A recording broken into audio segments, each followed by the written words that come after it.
What's up guys, this is Wenzes. Welcome back to my channel where we talk about personal development for INFJs and how to create an epic life on your terms. Today we're talking about INFJs escaping the matrix, and we all know the movie, and this isn't some conspiracy theory. This is just a way of talking about how we are setting limits to what we can achieve, because I'm convinced there isn't just this one matrix that we all live in and some of us get to escape out of it. I believe we all have our unique matrix that is completely different from person to person, and once we recognize this, it will get that much easier to escape it, and then you start making jumps you never thought possible. And we as INFJs have a unique opportunity here because we understand how to reframe our mind, how to stand alone, and how to push through. So that's what we're going to talk about today. Before we get started, I want to remind you, if you want to work more on this and create your INFJ epic life, then work with me privately. All the information you find below.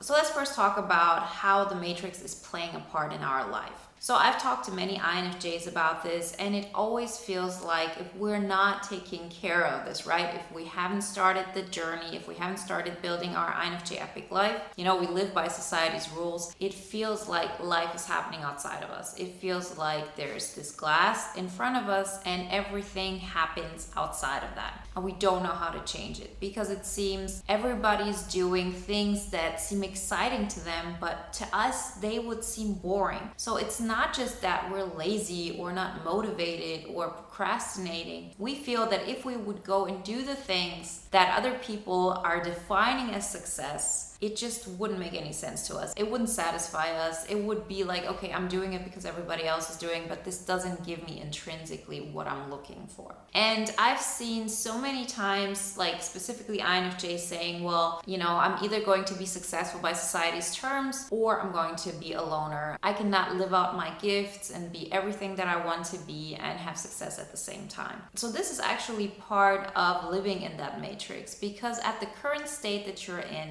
this is what you're seeing around you. So this is what you're projecting outside, and this is what you get mirrored back. Again, this is not something esoteric. This is not some fairy tale or some voodoo thing. This is really observable. I mean, just think about it. If you believe that your personal gifts aren't the real deal, aren't you going to be around people who think the same thing? It happens automatically. If I believe me speaking all my truth is completely fine, I'm also going to reject people who are not okay with that. But I know so many INFJs, and I was like this. I know this from personal experience, that I felt like I'm too much. So of course I surround myself with people who needed me to silence myself. The way our dynamic was working was based on the fact that I was allowing them to shine. I was allowing them to be all that they wanted to be, and I was making sacrifices. I was the one who kept myself small. I felt like I can't put that on them. I can't live out who I really am. And it happens on such a subconscious level that it's hard to detect it sometimes. But you will recognize how often you feel, okay, if I would do what I want, if I would put my wishes first, then the other person wouldn't like me, or there would be some kind of drama or something of that extent. That's why we're not doing it. The same thing applies not just when it comes to how our dynamics are with other people, but also the life choices we make, the things we decide to work on, what we believe is possible. But if you have another version of yourself who completely believes that her or his own gifts and the way you see the world and the things that matter to you are a necessity, they're like the air you're breathing, so you're not even questioning it, what's going to happen with the people around you? The people that in the first example were having a relationship with you based on you keeping yourself small. Of course that dynamic will change. And this dynamic can either lead to you two not having any relationships at all. I'm not talking just here about like partnership as in intimate partnerships. This could be your boss, your coworker, your dad, your best friend, any kind of relationships in your life, right? So if you show up as a new version of yourself, if you're, so to say, stepping out of the matrix, of course the people are going to change too. So it feels like you're having a relationship with a completely new person because you're different. And either that person, again, completely shuts you off, completely rejects you, completely says, okay, that's not my kind of life. And at the same time, you don't care about this either. This is so interesting because once you start giving to yourself, once you start stepping out of the matrix, and we're going to talk about the steps that it takes in order to get there. But once you do that, you will see how you don't need that person anymore, how you needed that person before. Before, you got so much of your emotional needs met through that person, through you keeping yourself small. So very often you'll find yourself having people in your life who take up the space that they need at that time, and there just isn't enough room for both of you if you become your bigger self. So that's why we keep ourselves back, because what we're so afraid of is that once we do that, we are going to get abandoned. There will be judgment, there will be people not understanding it, and most of all, we feel there's no way we could have success in life like that. So it very much feels like stepping out of the matrix. You really going to feel like I'm waking up in the real world now, and the real world is cold, it's ugly, it's dark, it's lonely, and through that you start building something new that is completely you. That's how it was for me. That's how it is with everybody that I talk to. But the difference is that when I started this, I had to do it all by myself. And thankfully, we have each other now. We can see that we can make that shift. Because the reason why it is like such a big change, why it is like stepping out of this norm that we have created for ourselves, right? We have created this matrix. Of course, there are social norms and there are things we ought to do, but I can guarantee you what I thought I had to be is completely different than what you think you have to be or what you thought you had to be. And the more you step out of it, the more you recognize this. A really interesting part is that once you step out of that matrix and you start your life in that dark world, hopefully with the support of all of us, knowing that you're not alone, that it's part of the process, that you just have to be willing to stand alone in order to create interdependent relationships and circumstances that represent who you are and who you want to be. Once you do that, you see that you're not alone. You will see that there's so many people who have similar viewpoints like you, that there are people having the kind of careers that you always dreamed of, people who get to live a successful life, be and do what they want in a vocation kind of, right? So to help people or to inspire people, to share your message, and at the same time be also financially successful. Like, I live in this world and I see so many people. I'm in business groups, like this is like such a big community, specifically online, but if you're not in it, if you're not doing it, you cannot see it because the judgment is still there. You are judging yourself. And please be honest with yourself. We all judge ourselves at the level that we're at. So if I want to become bigger, if I want to be more authentically me, if I want to feel more free and feel like, yeah, I'm living that epic life even more and having more energy and all of that, then I have to admit to myself that yes, on some level, I'm keeping myself here because stepping into the next layer would mean me being more authentic. So I know like INFJs believe we're so authentic, but there is no yes or no here. We want authenticity, but very often we're scared to bring it out all the time because other people cannot handle it. But you will see the more you dare to get into this authenticity, that the people who actually connect with you through that will find you. They couldn't find you before because you kept it hidden. It's like turning a glove inside out. That's how it is when you step out of the matrix. So now that we know that, how are we going to step out of it? How are we going to escape those restrictions that we have on our life? We have to be willing to stand alone, and we have to be willing to be judged. Because yes, on the other side of it, you're going to be free. On the other side, you'll connect with people who understand you. But in order to get there, we have to lose the judgment for ourselves. And that judgment won't go away by us just saying, oh, everything's going to be fine. On some level, we're afraid. On some level, we do judge ourselves. Because otherwise, we wouldn't have this dilemma to begin with. So the moment you step out of it, the moment you say, okay, I'm going to do something that will make me feel judged, you are doing this knowing very well at that moment, at least that's how it's going to feel like, that you're going to stand alone. Because once you share more of your truth, who is going to accept that? It's going to be too much for people. People would have to like you for you, not for what you're doing for them. And this is a very scary concept, particularly for INFJs, because we have learned through our skills that this is a way to get people's affection. We understand what they want, we can give them room to shine, and because of that, they want us around. It takes guts to live out your truth and be willing for the people around you to not like it. To be willing to say, I'm going to give up all my skills, because that's all they are. They're skills. They're not who you are.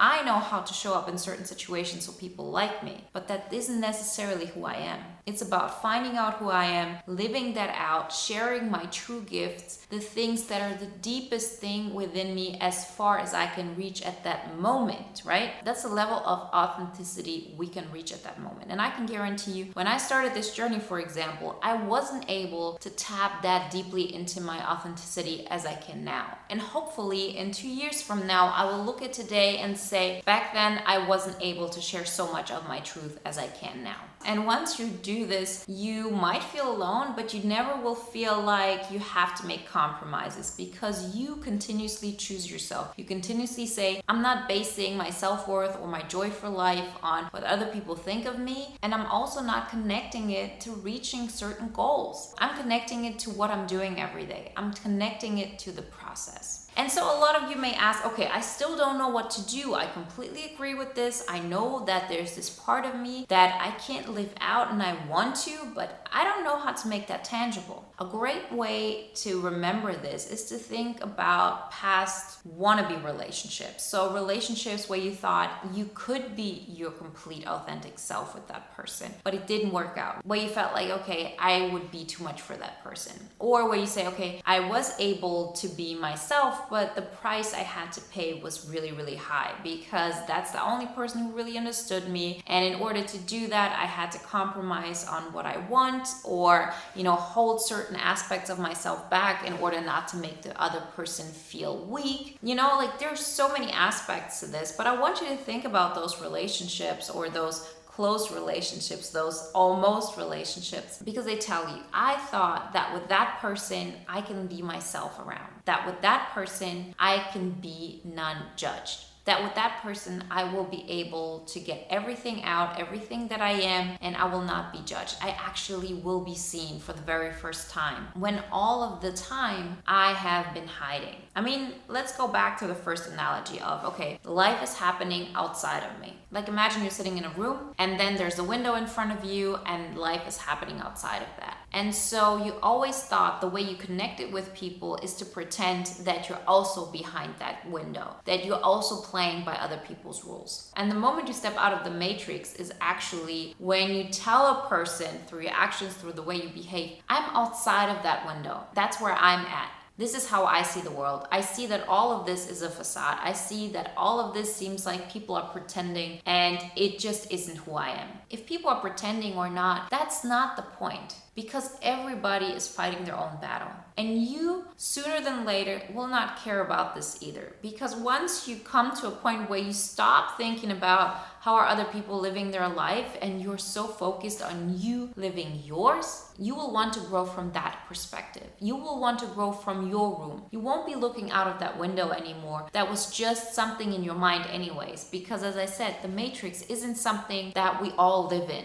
My matrix is different than yours, because what I think I have to sacrifice is different than what you think you have to sacrifice. Because I've had different experiences than you. I've had different relationships than you. So we all have aspects that make us feel like we have to stay in this bubble. So back to that relationship, or that almost relationship. We felt at that moment I could connect with that person and they would see that I'm in this room. They would see that I'm always looking on the outside, and they too are in the same room. And that's why I want to connect with that person, because that person would see that aspect of me. And that didn't happen. So what do? We tried to make that person understand. We tried to tell him, but remember, we had such a connection, and things mainly don't work out because not everybody is brave enough to face that part of themselves. But you will never be able to convince another person. The only way they might reconsider, and as I said, we're not going to care about this anyway, is when you yourself decide, I'm going to tell absolutely everybody that I'm in this room. Also the people who are in the other room, who I always pretend to be like them. I will let them know how different I am. I'm not going to be afraid of that. And yes, they might judge me. Yes, I might stand alone then.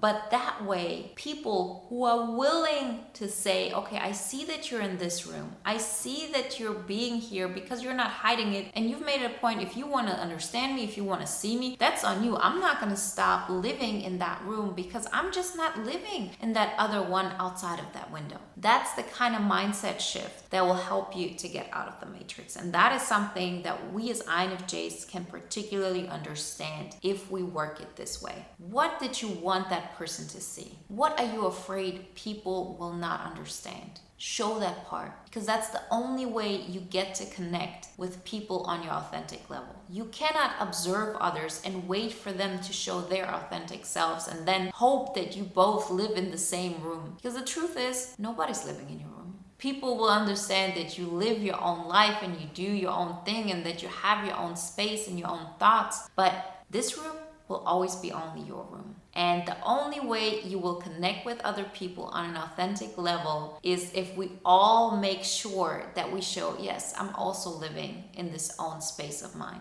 We're all different, and because of that, we connect with each other. You'll be amazed how many great things you can achieve in your life and things that are just in a different dimension. I'm not talking about career steps. I'm talking about an entire different way of experiencing life and having different values and having strength like never before because you're not making compromises on yourself anymore. It is possible. I've witnessed it. I have lived it. And for me, it doesn't feel like something weird to talk about anymore. It is my life.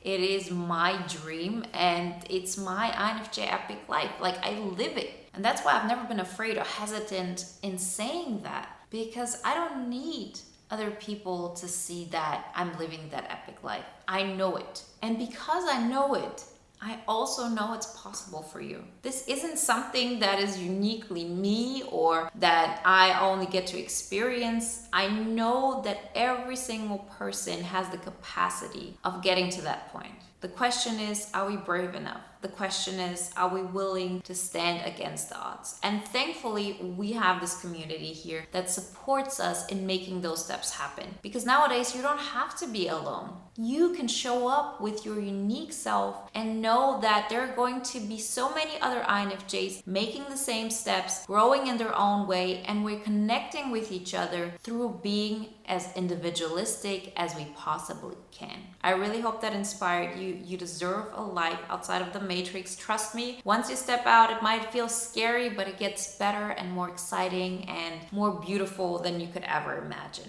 Remember, if you want more help with this, then work with me privately. And if you want to watch another video now that is in alignment with today's topic, then watch the video on why INFJs are that good at reframing. Like always, guys, I wish you a wonderful day, a great week, and I'll talk to you next time. Bye.